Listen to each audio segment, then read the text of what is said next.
아멘. 하나님 주신 말씀은 고린도후서 13장 5절입니다.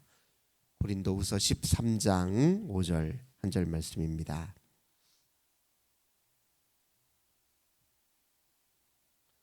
고린도후서 13장 5절.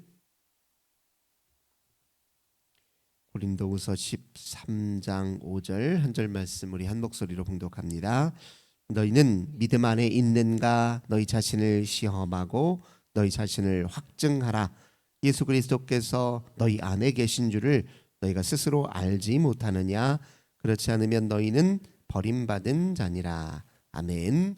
오늘도 우리 주님과 함께 이 복된 날 시작하시는 우리 모든 성도님들, 하나님께서 하늘의 크신 은혜와 평화 가득 부어주시길 주님의 이름으로 간절히 기원합니다. 오늘 본문 말씀 통해서 시험과 확증, 이런 제목으로 함께 은혜 나누도록 하겠습니다. 고린도후서 13장에서는 특별히 바울의 굉장히 단호한 태도와 우리가 반응을 엿볼 수 있는데요. 고린도 교회에 적대적이고 또 분열적인 세력이 있잖아요. 바울을 험담하고 바울의 가르침과 지도력을 끊임없이 의심해서 교회 성도들을 혼란스럽게 했던 이런저런 세력들이 있었는데, 그들을 향해서 오늘 13장에서는 매우 바울이 단호한 태도와 반응을 보입니다. 13장 2절 한번 보겠습니다. 내가 이미 말하였거니와 지금 떠나 있으나 두 번째 대면하였을 때와 같이 전에 죄 지은 자들과 그 남은 모든 사람에게 미리 말하노니 내가 다시 가면 용서하지 아니하리라. 굉장히 강경한 발언을 해요. 우리 바울이 하나님 그리스도의 마음으로 온유와 또 자비와 또 사랑의 성품으로 성도들을 대했던 것을 우리는 잘 알고 있는데, 교회에서 자기 이익과 탐욕에 이끌려서 거짓을 획책하고 또 교회 분열을 위해서 그렇게 끊임없이 성도들을 혼란에 빠뜨리고 유혹하는 세력에 대해서 굉장히 강경한 발언으로 지금 말하고 있습니다. 근데 이것은 단순히 바울의 분노나 또 자기를 험담했으니까 그들에 대한 증오심 때문에 하는 말이 결코 아닙니다. 이 단호한 이 반응은 어디에서 등장하냐, 어디에서 기원하느냐. 3절 보겠습니다. 이는 그리스도께서 내 안에서 말씀하시는 증거를 너희가 구함이니 그는 너희에게 대하여 약하지 않고 도리어 너희 안에서 강하시느니라.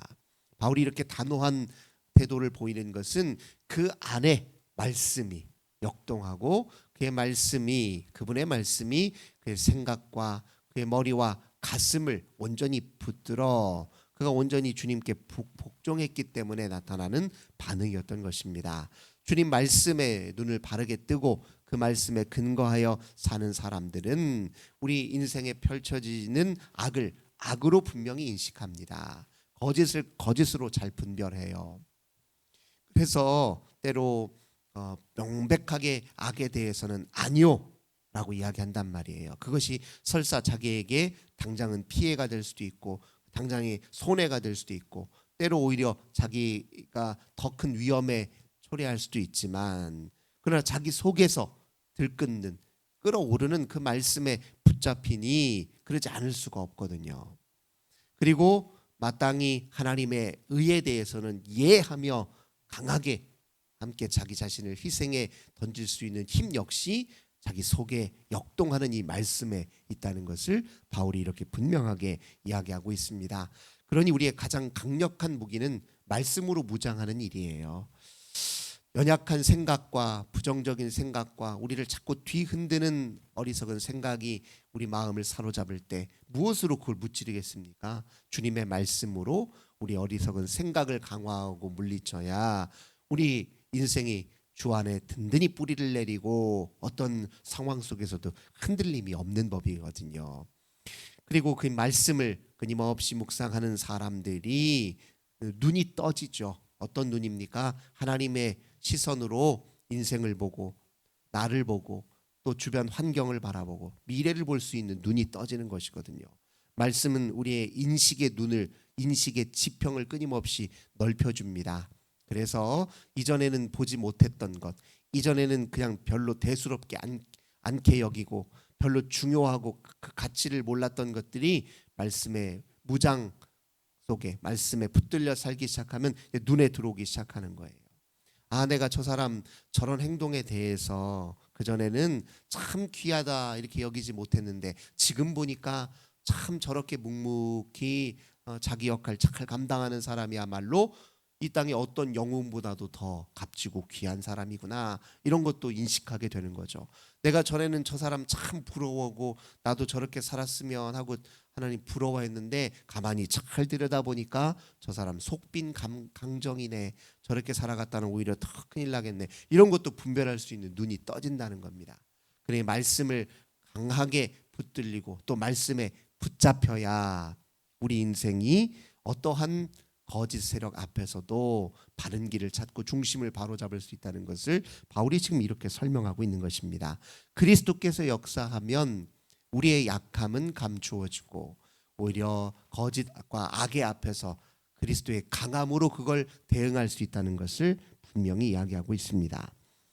그러면 이제 중요한 건 뭐냐면 저들이 얼마나 악한가만 생각할 것이 아니라 혹여 나는 내 속에 그리스도를 향한 불신의 마음이 있지는 않은가, 이걸 점검하는 게 중요하다는 거예요.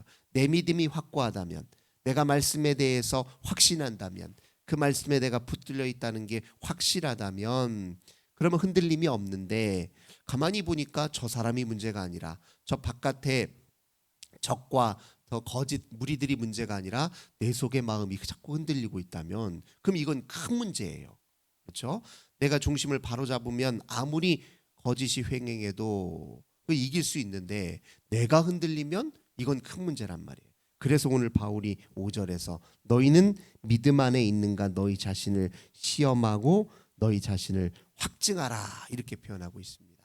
시험하다라고 하는 이 표현은 페이라조라고 헬라어로 이렇게 쓰는데, 이게 어디에 등장하냐면 우리 예수님이 광야 생활에서 금식하며 광야 생활하는 동안에 마지막 끝날 즈음에 사단의 시험을 받잖아요. 그때 사단이 시험하다 할 때 이때 쓰인 단어가 이 시험입니다. 이건 뭘 뜻하냐면 그 사단이 시험할 때 무엇을 가지고 시험하냐면 우리의 마음속에 작용하고 있는 욕망을 가지고 시험을 해요. 예를 들면 예수님이 40일 동안 금식하셨으니까 얼마나 배고프시겠어요. 배고픔에 대한 욕망이 있거든요. 그러면 사단은 그 욕망을 틈타고 들어와서 그걸 가지고 넘어뜨리려고 한단 말이에요. 그래서 이 돌을 떡으로 만들어라 하는 건 배고픈 사람에게 딱 맞는 유혹이에요. 배가 불러가지고 배가 이렇게 든든한 사람한테 그런 유혹을 해봐야 무슨 소용이에요. 그러니까 이 사단의 시험이라고 하는 건 우리의 욕망, 우리 마음의 빈틈을 노리고 들어온단 말이죠. 특별히 우리 마음의 욕망이요. 그러니까 자기 자신의 헛된 욕망이 있는지 없는지를 살피라는 거예요. 가만히 보니까 야, 저 사람 나를 공격하긴 하는데 가만히 보니까 많은 사람이 저를 따라요. 나도 저 사람만큼 명성도 얻고 저 사람만큼 나도 부귀영화 좀 누렸으면 좋겠다 하는 마음이 속에 있다면 자기도 유혹에 넘어가는 것이죠. 그러니 자기 유혹을 점검하라는 거예요. 그러니까 유혹거리를 점검하라는 겁니다. 속에 혹시 나도 모르게 작용하고 있는 욕망이 있는지, 내가 주님을 향한 사랑과 열정보다 내 속에 욕망에 지금 붙들려 있는 것은 아닌지, 그걸 확인하는 게 여기서 말하는 게 시험이라는 거예요. 두 번째, 확증하다. 이건 이제 헬라어로는 도키마조라고 이야기하는데 이건 어디서 등장하냐면 분별력과 관련된 거예요. 분별하다와 관련되어 있습니다. 내가 하나님의 뜻을 잘 분별할 수 있어야 그 뜻에 복종하지요. 내 뜻이 무엇인지를 알아야 하나님의 뜻과 얼마나 일치하는지 불일치하는지 확인할 수 있잖아요. 그러니까 이게 분별의 지혜를 확인하는 게 확증하는 거예요. 내가 무엇이 하나님의 선한 뜻인지를 바르게 분별하고 무엇이 그 뜻에 내 어떤 마음이 그 뜻과 거슬려 있는지 반하여 있는지를 잘 확인하고 분별해야 우리가 그리스도에게 더 온전히 순응하고 복종할 수 있다는 겁니다. 그렇게 해야 6절 보니까 우리가 버림받은 자 되지 아니한 것을 너희가 알기를 내가 바라고, 다른 말로 하자면 그래야 그리스도께 온전히 속해 있게 된다는 거예요. 자기 자신을 끊임없이 확인하고 또 분별할 수 있어야 그리스도께 온전히 속하게 되고, 그러면 그렇게 또 분별할 때 무엇이 일어나느냐? 7절, 우리가 하나님께서 너희로 악을 조금도 행하지 않게 하시기를 구하노니 이는 우리가 옳은 자임을 나타내고자 함이라. 무엇이 악인지 선인지 분명히 확인하여 하나님이 기뻐하시는 선한 편에 온전히 설 수 있고, 8절, 우리는 진리를 거슬러 아무것도 할 수 없고 오직 진리를 위할 뿐이니, 진리를 위하여 자기 자신을 헌신할 수 있게 된다는 거예요. 그러니까 시험과 확증을 통해 믿음을 점검하는 사람들은 온전히 선의 편에 서고 진리를 위하여 일할 수 있게 되며, 그리고 9절, 약할 때에 너희가 강한 것을 기뻐하고, 진정한 강함이 여기서부터 등장한다는 거예요. 우리가 그렇잖아요. 떳떳할 때, 하나님 앞에 떳떳할 때 가장 큰 힘이 생기는 겁니다. 내 행동을, 내 생각을 하나님이 승인하셨다, 이거 하나님이 옳아, 네 생각이 옳아, 그렇게 마음가짐 갖는 것이 내가 보기에도 좋은 일이야. 하나님이 나한테 이렇게 딱 승인해주고 용인해줬다, 하나님 나한테 이거 옳다 얘기해 주셨다 생각해 보세요. 그럼 세상 겁날 게 뭐가 있습니까? 만군의 왕이시고 모든 통치자이시며 우리의 구주가 우리를 옳다 얘기하시는데 내가 그 무엇 앞에서 두려워하겠냐고요. 어디를 가도 떳떳하고 어디를 가도 당당하잖아요. 사람이 이렇게 당당하게 살아야 되거든요. 당당할 수 있는 건 뭐냐면 아까 말한 대로 자기 믿음이 진실한가 아닌가를 잘 확인해서 진실한 신앙으로 서면 사람이 당당해질 수 있습니다.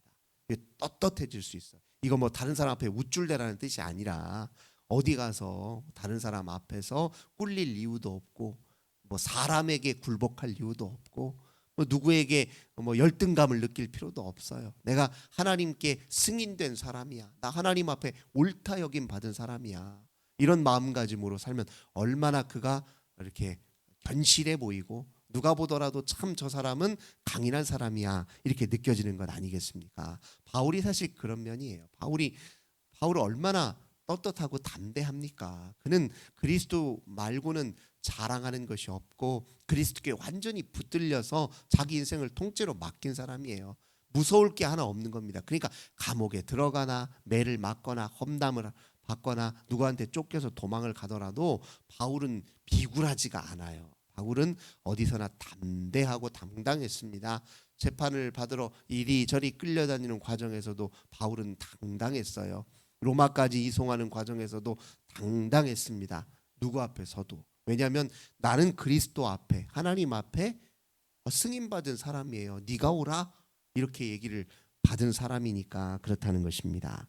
그리고 또 이렇게 끊임없이 자기 믿음을 시험하고 확증하여 당당한 사람은 11절 마지막으로 말하노니 형제들아 기뻐하라, 온전하게 되며 위로를 받으며 마음을 같이하여 평안할지어다.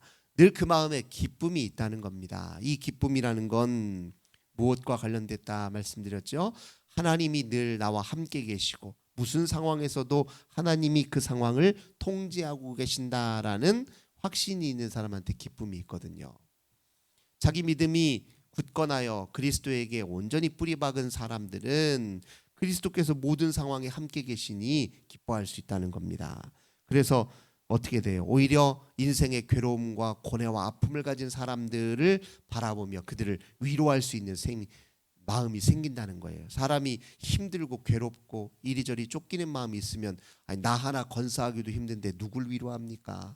그런데 사람이 그리스도에게 단단히 뿌리 내려서 그 마음이 안정되고 그리스도와 늘 함께 있게 되면 이 다른 사람을 위로할 수 있는, 또 다른 사람의 괴로움을 품어 안아서 내가 그의 고통을 덜어줄 수 있는 이런 힘이 생기는 법이거든요. 위로하고 또 그와 함께 괴로움을 같이 하고 마음을 같이 하고 그래서 진정한 평화를 이룰 수 있는 힘이 생긴다라고 바울이 이렇게 이야기하고 있습니다. 그러니 그리스도 앞에서 우리 믿음을 시험하고 또 확증하는 일이 얼마나 중요한지 몰라요. 혹시 내가 누가 나를 유혹하면 걸려 넘어질 만한 내 마음의 욕망에 아직도 내가 붙들려 있는지 늘 살펴야 됩니다. 하나님의 뜻과 내 뜻이 어떻게 다른지를 분별하면서 늘 우리 믿음을 견고히 지켜나가는 것이 중요하다, 이렇게 얘기합니다. 그것은 결국 우리 믿음을 더욱더 그리스도께 온전하게 복종시키는 온전한 순응으로 이어지고, 우리의 인격은 더 아름답게 고양되고, 이 세상에서 그리스도의 자녀답게 당당하게 살 수 있는 가장 중요한 힘의 원천임을 다시 한번 오늘도 마음에 새기시고, 주님, 제 믿음이 진짜 믿음이 되도록 늘 저를 도와주시고 지켜주셔서 기도하시는 저 우리 모든 성도님들 되시길 주님의 이름으로 간절히 기원합니다. 좋으신 주님 감사드립니다. 바울은 그 믿음을 늘 시험하고 확증하여 진짜 믿음을 갖고 있었기에 하나님들 당당하고 떳떳했습니다. 자기를 험담하고 모함하는 거짓 세력 앞에서도 당당했고, 또 힘으로 제압하려고 하는 세력들 앞에서도 당당했습니다. 하나님, 우리들도 이 바울의 믿음을 주옵소서. 우리 믿음이 진실하다면 그것으로 하나님 모든 상황과 여건과 조건을 이기고도 남는 힘이 있음을 저희들 굳게 믿게 하여 주옵소서. 오늘도 진짜 믿음으로 주와 함께 동행하며 승리하는 날 되도록 축복해 주옵소서. 주 예수님의 이름으로 간절히 기도드립니다. 아멘. 오늘도 우리 환우들을 위해서 가정 자녀들과 교회와 또 나라와 민족 위에 기도하겠습니다. 하나님 감사합니다. 오늘도 기도로 하루를 시작합니다. 연약한 저희들을 붙드소서. 흔들리기 쉬운 저희들을 붙드소서. 우리 믿음에 참된 믿음을 주옵소서. 우리 믿음이 견고해지도록 이끌어 주소서. 우리 자신의 혹여 유혹에 넘어갈 만한 우리 마음의 욕동이 있는지 잘 점검하게 도우시옵소서.